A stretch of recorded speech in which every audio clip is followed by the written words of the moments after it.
Nitish Naidu NDA का छोड़ दे साथ तो भी कैसे प्रधानमंत्री बनेंगे नरेंद्र मोदी।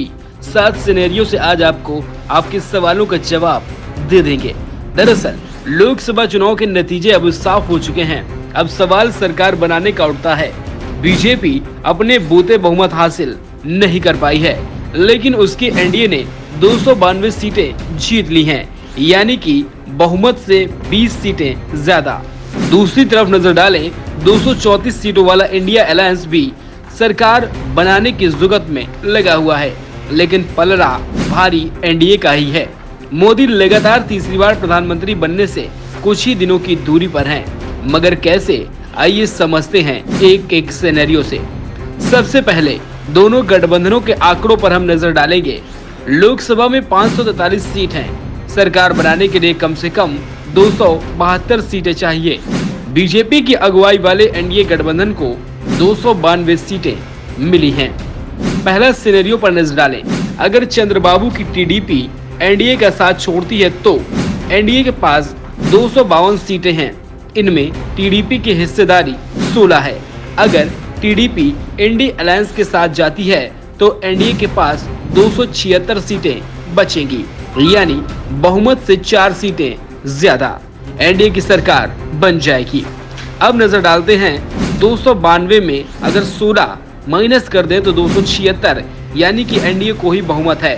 दूसरे सिनेरियो पर अगर हम नजर डालें तो नीतीश की जदयू एनडीए का साथ छोड़ती है तो एनडीए के पास सीटें हैं 292, जिसमें जदयू के पास हैं 12 सीटें।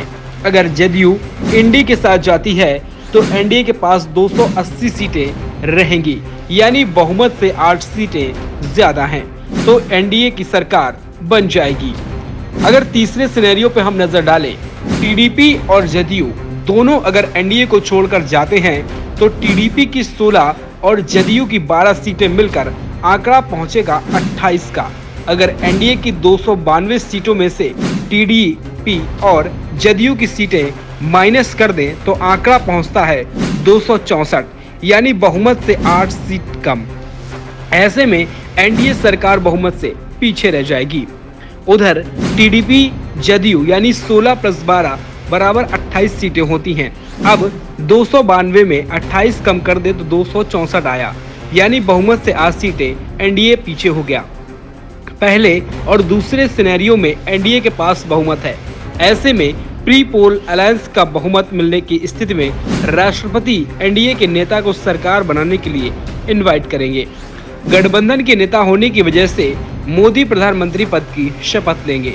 तीसरे सिनेरियो में भले ही एनडीए बहुमत से पीछे रहेगी, लेकिन सबसे बड़ा गठबंधन होने की स्थिति में राष्ट्रपति उसे ही सरकार बनाने के लिए इनवाइट करेंगे। इस स्थिति में भी नरेंद्र मोदी प्रधानमंत्री पद की शपथ लेंगे। हालांकि बहुमत साबित करने के लिए उन्हें 8 सीटों की आवश्यकता और पड़ेगी। इस बार निर्दलीय और कई छोटे छोटे ऐसे दल जो किसी गठबंधन में शामिल नहीं हैं, उन्हें कुल मिलाकर 18 सीटें मिली हैं। मोदी इन दलों या प्रत्याशियों को साथ लाकर बहुमत का आंकड़ा जुटा सकते हैं। क्या इंडी अलायंस की सरकार बन सकती है?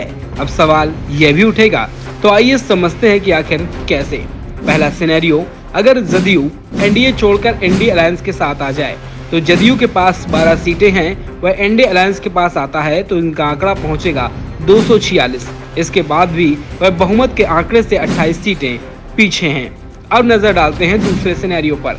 अगर टीडीपी एनडीए छोड़कर इंडिया अलायंस में आए तो टीडीपी की सीटें हैं 16 और इंडी अलायंस के साथ आती है तो इनका आंकड़ा 250 पहुंच जाएगा, यानी कि इसके बाद भी इंडिया गठबंधन आंकड़े से 22 सीटें पीछे है।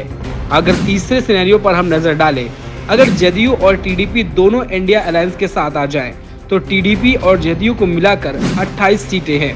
यह दोनों इंडी अलायंस के साथ जुड़ती हैं तो आंकड़ा 262 पहुंचेगा। इसके बाद भी इंडी अलायंस को 10 सीटों की कमी रह जाएगी।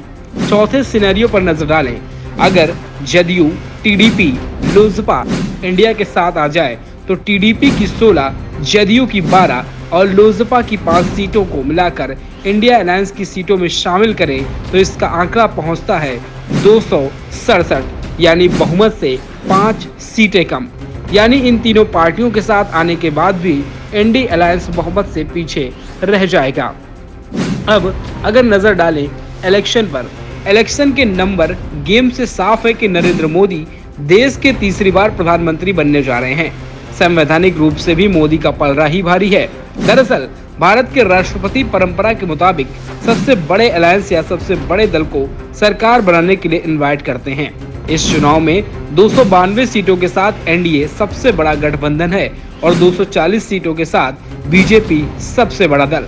अगर एनडीए के कुछ साथी साथ छोड़ भी देते हैं और एनडीए अलायंस बहुमत का दावा करता है, तो भी राष्ट्रपति अपनी संवैधानिक शक्तियों का प्रयोग करते हुए बीजेपी को बड़ा दल होने के नाते सरकार बनाने के लिए इनवाइट कर सकते हैं। एक्सपर्ट की माने तो एक बार सरकार बनाने के लिए मोदी को बहुमत जुटाने में खास दिक्कत नहीं होगी, यानी इस बार भी मोदी के प्रधानमंत्री बनने की प्रबल संभावना है। Bureau report, UP voice news.